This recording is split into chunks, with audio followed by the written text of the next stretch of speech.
कुछ साल पहले एक फिल्म आई थी, नाम था केरल स्टोरी। केरल स्टोरी पूरी तरह से लव जिहाद को लेकर के बेस्ड थी और इसकी खूब आलोचना भी हुई थी। हालांकि एक वर्ग ने इसे खूब सराहा था और ये बताया था कि कैसे ये समाज में फैले हुए लव जिहाद के मुद्दे को बाहर लेकर के आती है।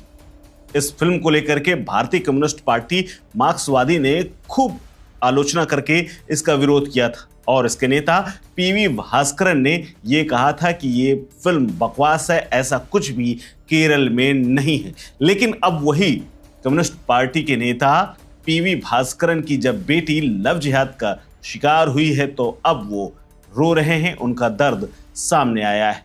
दरअसल भारतीय कम्युनिस्ट पार्टी मार्क्सवादी के नेता पीवी भास्करन की बेटी ने जब अपने पिता के खिलाफ एक वीडियो बना करके जारी किया और कहा कि वो उनके साथ जबरदस्ती कर रहे हैं, उसने आरोप ये भी लगाया कि उसके पिता ने उसे घर में कैद कर रखा है और उसे बुरी तरह प्रताड़ित किया जा रहा है क्योंकि वो एक मुस्लिम से प्यार करती है। 35 साल की पीवी संगीता ने बताया है कि उसकी परेशानी तब शुरू हुई जब उसे राशिद नाम के एक मुस्लिम लड़के से प्यार हो गया। वो राशिद के साथ शादी करना चाहती है लेकिन उसके पिता इसका विरोध कर रहे हैं। उसे मारपीट करके घर में बंद कर दिया है। पीवी भास्करन कासरगोड में सीपीएम के उडुमा क्षेत्र समिति के सदस्य हैं। संगीता के आरोप हैं कि उसके पिता ने उसे धमकाया कि अगर तुम मेरी बात नहीं मानोगी तो मैं तुम्हें मार डालूंगा। मुझे जेल से बिना किसी नुकसान के बाहर आने के तरीके पता है। संगीता ने यह भी कहा है कि वो घर में कष्ट झेल रही है, खासकर एक दुर्घटना में कमर के नीचे से विकलांग होने के बाद से। दरअसल संगीता ने आरोप लगाया है कि उन्हें घर में नजरबंद कर रखा गया है और तमाम डॉक्टरी सुविधाएं भी उन्हें नहीं मिल पा रही, उन्हें दवा तक के लिए तरसना पड़ रहा है।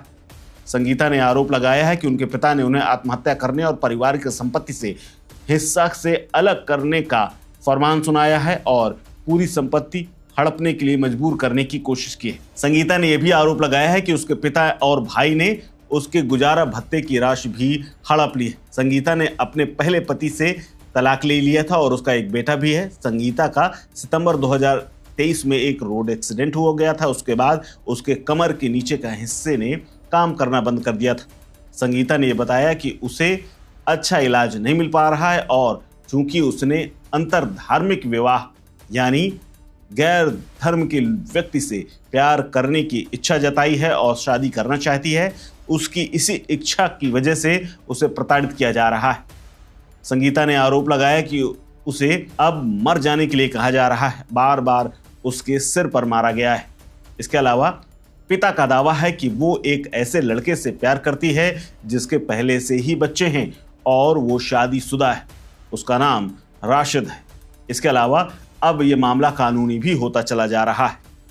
इसके अलावा बेटी ने अपने पिता पर आरोप लगाया है और चेतावनी दी है कि तुम इस जीवन में फिर कभी नहीं चल पाओगी, तुम बिस्तर में ही मर जाओगी। संगीता ने पहले एक दोस्त की मदद से अदालत में बंदी प्रतिरक्षण याचिका दायर की थी। पुलिस की रिपोर्ट के मुताबिक वो अपने माता पिता के साथ रह रही थी, इसलिए उसे खारिज कर दिया गया था। संगीता का आरोप है कि जब पुलिस को उसके पिता के राजनीतिक प्रभाव के बारे में एहसास हुआ तो उन्होंने उसकी शिकायतों पर ध्यान देना बंद कर दिया।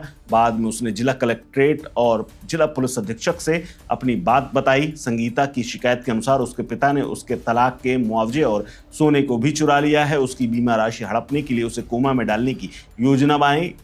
उससे पहले एक गुप्त फोन के जरिए अपनी बातचीत उसने सार्वजनिक रूप से बताई। हालांकि भास्करन ने तमाम आरोपों को खंडित करते हुए भावुक होकर के कहा है कि रशीद जिससे वो पहले से प्यार करती आ रही है वो शादीशुदा है, उसके न केवल बेटी है बल्कि 1.5 करोड़ रुपए की उसकी जो संपत्ति है उस पर उस रशीद का पूरा इंटरेस्ट है और रशीद चाहता है कि संगीता की मिलने वाली 1.5 करोड़ की संपत्ति उसे मिल जाए। हालांकि पिता भास्करन ने कहा है कि रशीद उनकी बेटी के प्रति सच्चा प्यार नहीं करता है बल्कि वो अच्छा खासा कमाने वाला भी नहीं है। इसके अलावा पुलिस रिकॉर्ड में यह भी कहा गया है कि रशीद पहले से ही शादीशुदा है और उसके 2 बच्चे हैं और उसकी पत्नी ने उन पर बच्चों की अपेक्षा करने के आरोप लगा करके दूसरी जगह शादी करने की कोशिश की थी। इसके अलावा पिता भास्करन ने रशीद पर संगीता से पैसे मांगने की भी आरोप लगाए। भास्करन ने पहले फिल्म द केरल स्टोरी को संघ परिवार का दुष्प्रचार बता करके खारिज किया था।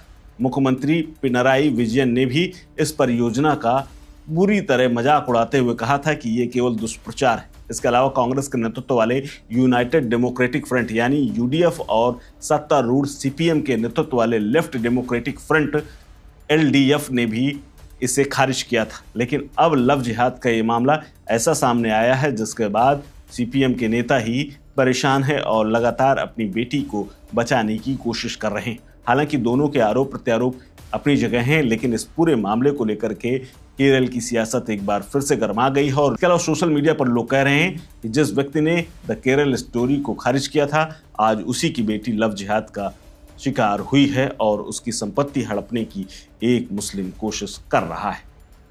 इस खबर में फिलहाल इतना ही। अपडेट्स के लिए बने रहिए वन इंडिया हिंदी के साथ। नमस्कार। Subscribe to One India and never miss an update. Download the One India app now.